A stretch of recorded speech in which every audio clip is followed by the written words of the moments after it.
केन्द्रापड़ारे गजलक्ष्मी पूजार सफल आयोजन पर प्रस्तुति बैठक। केन्द्रापड़ार प्रसिद्ध गजलक्ष्मी पूजार सफल आयोजन नहीं एक प्राक प्रस्तुति बैठक आज अनुष्ठित होइछि।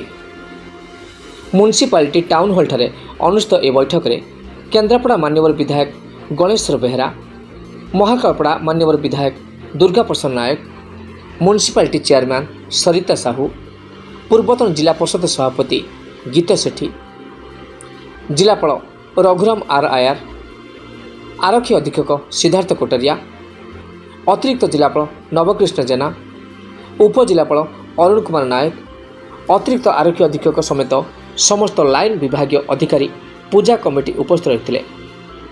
आईन श्रृंखला, अनुमति पत्र प्रदान, रास्ताघाट मरामती, स्वास्थ्य सेवा, परिमल, आलोक जोगाण, जल जोगाण, अग्नि निरापक व्यवस्था समेत अन्य विषयवस्तु पर आलोकपात कराइथिला।